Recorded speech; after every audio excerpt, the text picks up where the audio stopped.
The Xylar Collective was among the oldest civilizations in the charted galaxy. They prided themselves on meticulous observation, logical precision, and their strict non-interference policy, unless directly threatened. For millennia, they had mapped stars, categorized species, and documented the rise and fall of countless civilizations, all from a careful distance. Order, predictability, and efficiency were the cornerstones of their society. The unexpected was merely the not yet analyzed. Commander Kalen embodied these principles perfectly. As the commanding officer of the Deep Space Explorer vessel Stellaris Prime, his methodical approach had earned him recognition among the collective's highest circles. His record was immaculate: 12 exploration missions, each executed with textbook precision. Kalen believed firmly that all phenomena, no matter how initially perplexing, could be explained through sufficient data and logical analysis. "Commander, we've entered the unmapped nebula as scheduled," reported Navigator Trell, her four-fingered hands dancing across the holographic controls of the bridge. "Visibility is reduced by 38%, but sensors are compensating adequately." Kalen nodded with satisfaction. The nebula, a vast, luminous cloud at the edge of known space, represented another data point in the Xylar's grand catalog of cosmic phenomena. The Stellaris Prime would spend the next 2 standard cycles mapping stellar formations and collecting passive data before returning to Xylar space. "Excellent. Begin standard mapping protocol and—" "Commander!" The voice of Sensor Officer Mirren cut sharply through the bridge's quiet hum. "Long-range sensors have detected an unidentified vessel emerging from the densest region of the nebula." Kalen frowned. No ship should be capable of navigating the electromagnetic interference and micrometeorite density of the nebula's core. It was technically possible, but would require shielding and navigational systems far beyond most known species' capabilities. "Display," he ordered. The main view screen shifted to show a distant object, barely visible through the nebula's multicolored gases. The computer struggled to render a clear image through the interference. "Magnify and enhance," Kalen commanded. The image zoomed and sharpened, revealing a vessel unlike any in the Xylar database. Its hull was angular, asymmetrical, and scarred with what appeared to be battle damage. Crude by Xylar standards, it nevertheless moved with unexpected grace through the nebula's treacherous currents. "Initial analysis," Kalen requested. Science Officer Lyra, who had been silent until now, stepped forward. Her expression betrayed the first hint of confusion, an uncommon sight on a Xylar vessel. "Commander, I am experiencing difficulty reconciling the sensor data," she admitted. "The vessel displays primitive energy signatures consistent with Class 3 civilization technology, yet navigates the nebula with Class 8 efficiency. The hull configuration is antiquated and inefficient, showing evidence of crude repairs. Yet our sensors detect a highly sophisticated stealth capacity that masked its approach until it was within middle sensor range." Chief Engineer Boren joined them at the main console, his weathered face creased with skepticism. "These readings cannot be accurate. The energy output registered is barely sufficient to power life support on a vessel that size, yet moves with remarkable speed and precision. Our sensors must be malfunctioning due to nebula interference." Kalen considered this possibility. "Run a Level 2 diagnostic on all sensor arrays." A tense minute passed as the diagnostic completed. "Sensors functioning within optimal parameters," reported Mirren. "The anomalous readings persist." Kalen's frown deepened. "Attempt identification of the vessel design." After several moments of processing, the computer produced a match, though with only 67% confidence, unusually low for Xylar systems. "Human," announced Lyra, surprise evident in her voice. "The vessel configuration matches human military designs from approximately 70 years ago in their chronology." The bridge crew exchanged glances. Humans were known to the Xylar Collective, of course, a young, aggressive species from a peripheral arm of the galaxy. They had achieved faster-than-light travel relatively recently and were considered technologically primitive by Xylar standards. Their methods were often brutish, inefficient, and occasionally illogical. The idea that a human vessel could navigate this nebula, much less with such apparent ease, contradicted all established data on human capabilities. Identification markers? Kalen asked. Difficult to discern clearly through the interference, replied Mirren. But it appears to be designated UNS Revenant, a warship, noted Security Chief Zork from his station. That class of human vessel is primarily designed for combat operations. What would a human warship be doing in this sector? Kalen mused aloud. They have no known colonies or interests within 12 parsecs. Perhaps it is damaged and adrift, suggested Navigator Trell. That would explain the unusual energy readings and its presence in this remote region. Kalen nodded slowly. That was a logical conclusion. Continue observation protocol. Maintain passive scans only. As the Stellaris Prime adjusted its position slightly to achieve better sensor coverage, something unexpected happened. The human vessel, the Revenant, immediately altered course in perfect reflection of the Xylar ship's movement. The precision and speed of the maneuver was startling. It's matching our course adjustment, Mirren reported, voice tight with surprise. Response time was 0.42 seconds. Impossible, muttered Boren. They couldn't have detected our position shift that quickly, especially not through our stealth systems. Before Kalen could respond, the sensor array chimed an alert. Energy spike from the human vessel, called Mirren. Directed pulse aimed at our primary sensor array. The bridge crew tensed, expecting an attack, but the pulse dissipated harmlessly against their shields. It left behind, however, a momentary distortion in the sensor feed, almost like an electromagnetic fingerprint deliberately impressed upon their systems. That was not an attack, Lyra said slowly. It was a message. We see you seeing us. A cold sensation settled in Kalen's stomach, a physiological response to cognitive dissonance that even the disciplined Xylar experienced occasionally. This human vessel had not only detected their presence through advanced stealth technology, but had also precisely located their sensor arrays and deliberately signaled them. None of this aligned with known human capabilities. The logical foundations upon which Kalen had built his understanding of the universe began to show the first hairline cracks. Full sensor sweep, he ordered, his voice betraying none of his internal disquiet. I want every reading, every analysis, every possible explanation. Now, the Xylar crew worked with practiced efficiency, but their usual calm was noticeably disturbed. The implication of these events, that their advanced technology had been so easily countered by a supposedly primitive species, challenged the very core of their logical worldview. Chief Engineer Boren's fingers flew across his console as he attempted to analyze the Revenant's apparent stealth and detection capabilities. After several minutes, he looked up, his expression troubled. Commander, this is unlike any stealth technology in our database. It's not traditional absorption or deflection methods.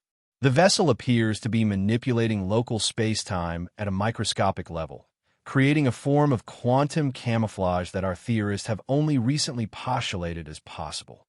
The energy requirements for such technology would be enormous, Lyra pointed out. Yet their overall energy signature remains minimal.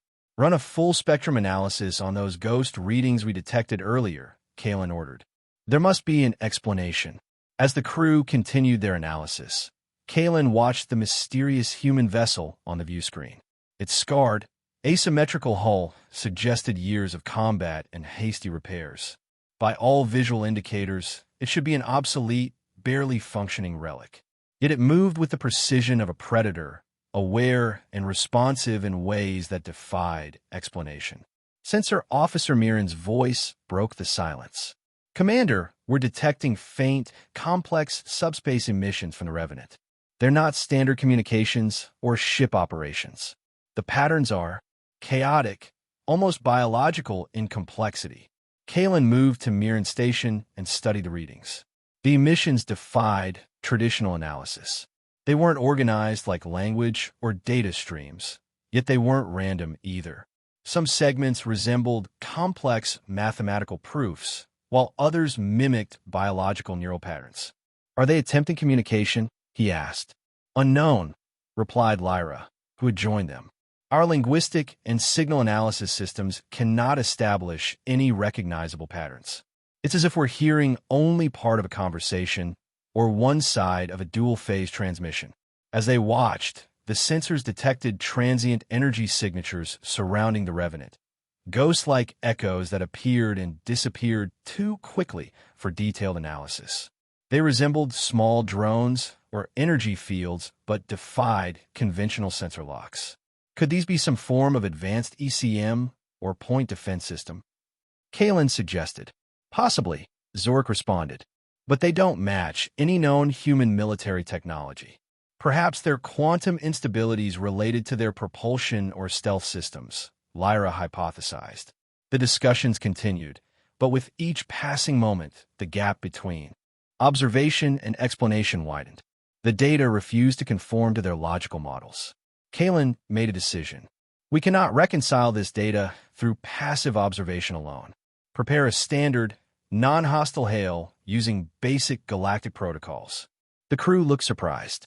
Direct contact with an unidentified vessel was unusual for a Xylar exploration mission, but these circumstances were unprecedented. Data was the Xylar's most valued commodity, and this anomaly demanded investigation. "Transmitting standard identification signal and request for communication," announced Communications Officer Pell. They waited.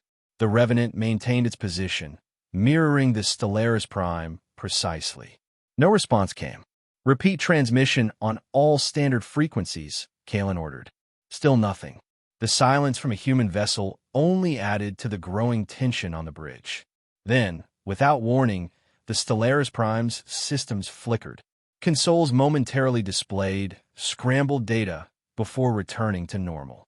Security alerts flashed across multiple stations. "Intrusion detected," Zorik called out, his disciplined calm finally breaking. "Something has bypassed our security protocols and delivered a data package directly into our core systems." Kalen's response was immediate. "Isolate the package. Analyze in a secure virtual environment." The bridge crew worked frantically to contain the potential threat. Whatever the Revenant had sent had effortlessly penetrated multiple layers of Xylar security, a feat that should have been impossible for human technology. "The data package is contained," Zorik reported after several tense minutes. "Initial scans detect no active malware or destructive code." "What is it, then?" Kalen demanded. "It appears to be information," Lyra said, studying the first analysis results. "But it's not encoded in any standard format. It requires contextual understanding and abstract reasoning to interpret, almost like a puzzle designed to test the recipient's cognitive abilities." Kalen ordered their most advanced analysis systems to be brought to bear on the mysterious package. As the Xylar analyzers worked, the bridge crew continued monitoring the Revenant, which remained in its mirroring position, silent and watchful. After nearly an hour of intensive analysis, Lyra called Kalen to the main science station. "We've managed to extract some fragments of coherent information," she reported. "They appear to be battle records, tactical indicators, and disturbing imagery." Kalen looked at the display, which now showed fragmented visual recordings. They depicted battles against an unidentified, terrifying enemy that the records labeled only as phantoms. The footage showed evidence of extreme technological adaptation under pressure, with repeated references to neural integration and quantum entanglement communication. "This vessel," Lyra said quietly, "is not merely a warship. It's a veteran of some devastating, unknown conflict that forced it far beyond baseline human technology. Its systems appear to be cobbled together, yet extraordinarily advanced in specific, non-standard ways." As they continued analyzing the data, the life sign sensors on the Stellaris Prime finally managed to lock onto the Revenant. What they found only deepened the mystery. "Life sign readings are unusual," reported Medical Officer Talon, who had joined the analysis team. "I'm detecting human biological signatures, but they're faint, discontinuous, and strangely synchronized with the ship's energy fluctuations and those ghost signals. It's as if the crew is partially disaggregated or somehow integrated with the vessel itself. The subspace emissions correlated with moments of high activity in the biological signatures, suggesting a direct brain-machine interface or something even stranger. Lyra hypothesized a forced technobiological symbiosis. As they delved deeper into the data package, a final decoded message emerged. A star map highlighting a vector pointing toward Xylar space, accompanied by a single, chilling phrase in broken but understandable Xylar language. They follow. Silence is survival. Adapt or perish. Kalen felt the full weight of realization descend upon him. The Revenant wasn't simply passing through. It was running, and it had just warned them. The phantoms mentioned in the logs were the pursuers. The very existence of the Xylar might be threatened. Before the implications could fully register, long-range sensors triggered an alert. Massive space-time distortion detected along the vector indicated in the human data package. Mirren reported, her voice tight with alarm. Something is coming, and it's big. Almost immediately, the Revenant powered up, its energy signature suddenly spiking, revealing previously hidden power reserves that were still remarkably efficient. The ghost-like signals coalesced into tangible, weaponized energy forms. The distortion expanded, and something emerged, something that defied description in conventional terms. Its shape was non-Euclidean, reality warping, its very presence actively corrupting sensor data. It radiated pure threat. This was the Phantom. The Phantom immediately targeted the Revenant, ignoring the Stellaris Prime. Weapons fired. The Phantom using reality-bending strikes, the Revenant countering with localized spacetime ruptures and those weaponized ghosts. The battle occurred at a level of physics that the Xylar had only theorized. In the midst of the conflict, the Revenant transmitted another data stream. Tactical data about the Phantom's apparent weaknesses, particularly vulnerability to precise gravimetric shear. It was a plea for help, framed as shared survival data. Kalen faced an impossible dilemma. Intervene and risk destruction by an unidentified entity, violating non-interference protocols, or flee and potentially lead the Phantom toward Xylar space. The warning they follow echoed in his mind. Logic dictated survival, and the human vessel, despite its strangeness, was currently acting as a buffer. After an agonizing moment of tense logical calculation, species survival versus protocol, Kalen gave the order to fire precise graviton bursts from the ship's main emitters, targeting the weaknesses identified by the Revenant. He formally logged the action as defensive response to space-time distortions threatening Stellaris Prime. The Xylar intervention, combined with the Revenant's desperate defense, temporarily disrupted the Phantom, forcing it to pause its attack. The Phantom, damaged or perhaps merely reassessing the situation, briefly turned its attention toward the Stellaris Prime, unleashing a wave of sensor-disrupting energy before retreating back into its space-time distortion and vanishing. The Revenant was heavily damaged, its energy signature at critical levels. The ghost signals faded. The strange subspace emissions intensified, then weakened. The human vessel drifted closer to the Stellaris Prime. A final, weak transmission invited Kalen aboard, not through a docking port, but via short-range, instantaneous transport, technology humans shouldn't possess.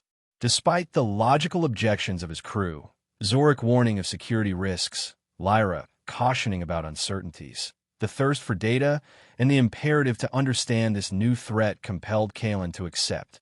He took a small security team, armed with heavy weapons. The interior of the Revenant was dark, pragmatic, war-scarred. Strange wiring and technology were integrated directly into bulkheads. The air hummed with residual energy. There was the smell of ozone and hot metal. They found the bridge. The remaining human crew was sparse, connected to control stations via neural interfaces. They were pale, exhausted, their bodies showing signs of cybernetic enhancement and extreme stress. The captain, a woman, was semi-conscious, connected to the ship's core. The captain explained weakly, either through direct data transmission or broken speech, their prolonged war, The nature of the phantoms, extra-dimensional predators attracted to highly conscious civilizations. The loss of their fleet, the Revenant being the last ship, its crew merging with the ship's AI and experimental technology. Ghosts were AI-controlled quantum projections, crew consciousness partially uploaded, to survive. Their primitive energy signature was a deliberate mask. The captain urged the Xylar to flee, upgrade their defenses, and understand that pure logic couldn't defeat the phantoms. Adaptation, even illogical measures, were needed. The Revenant, barely holding together, prepared for one final, desperate jump to an unspecified destination, hoping to either lead the Phantom away or find a legendary sanctuary. Kalen and his team returned to the Stellaris Prime. They watched as the Revenant activated its drive and disappeared in a flash of light, unlike any FTL technology the Xylar knew. Kalen was shaken. His logical worldview had been shattered. He had encountered technology and survival methods born of desperation that defied Xylar understanding. He now held a terrifying warning and fractured data about an existential threat. The Xylar Collective was unprepared, and now they must adapt or perish, as the humans had warned. The story ends with Kalen ordering course back to Xylar space, carrying the burden of his discovery and a mission to warn his species of a universe far more dangerous and unpredictable than their logic had ever imagined. Commander Kalen stood before the Grand Council of the Xylar Collective, his usually immaculate uniform still bearing faint traces of his encounter aboard the human vessel. The 7 members of the council regarded him with expressions that ranged from skepticism to alarm. "You understand the gravity of what you are reporting, Commander?" asked High Counselor Wiener, her voice echoing through the vaulted chamber. "You claim to have witnessed technology beyond our theoretical understanding, wielded by a species we have cataloged as technologically inferior, and you speak of an extra-dimensional threat that defies our most fundamental laws of physics." "I do, High Counselor," Kalen replied, his voice steady despite the fatigue of the emergency return journey. "I have submitted all sensor data, communications logs, and personal recordings for your analysis. The facts, however improbable, are before you." "Facts," interjected Counselor Marek, the youngest but most conservative of the council.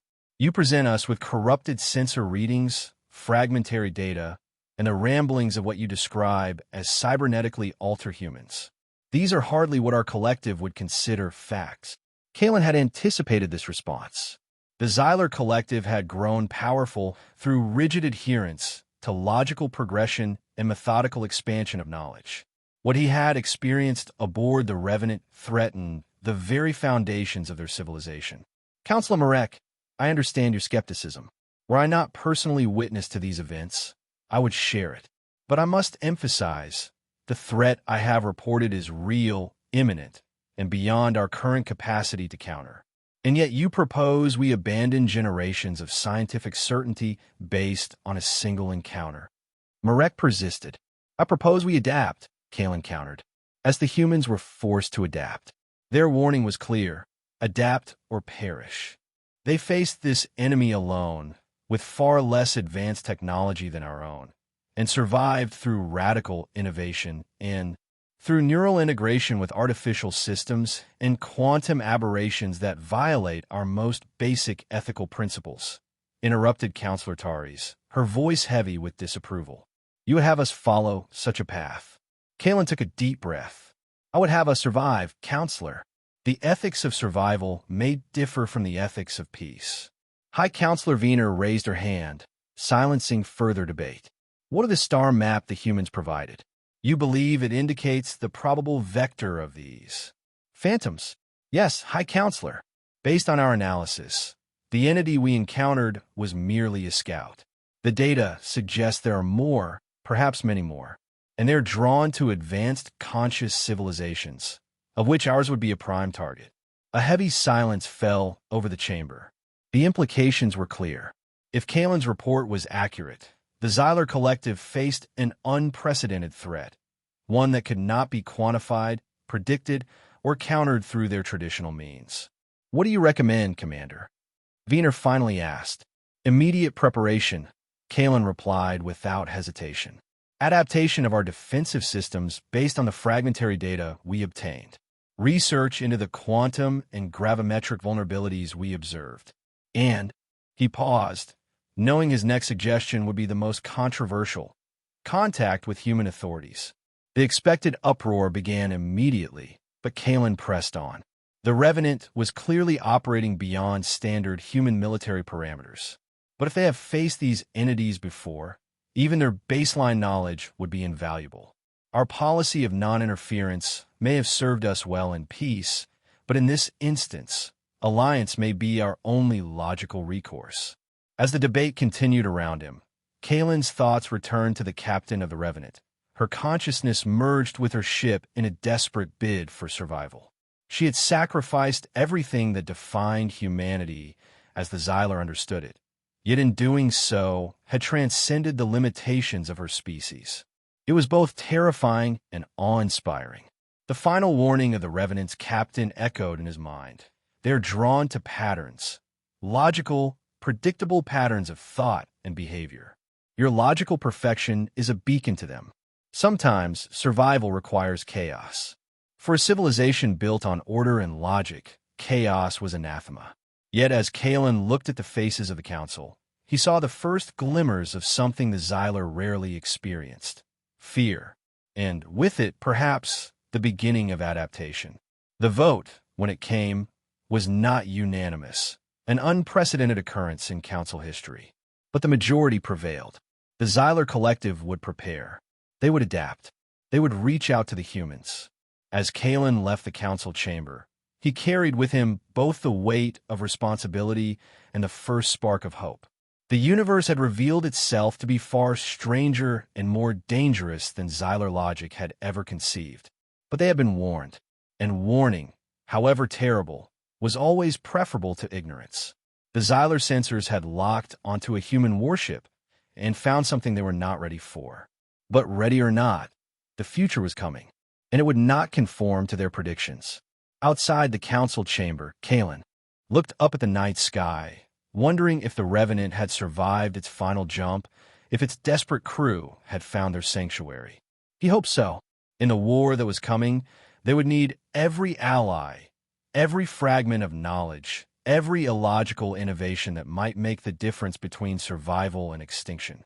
Commander Kalen, perfect exemplar of Xylar logic, found himself doing something utterly illogical. He wished the humans luck.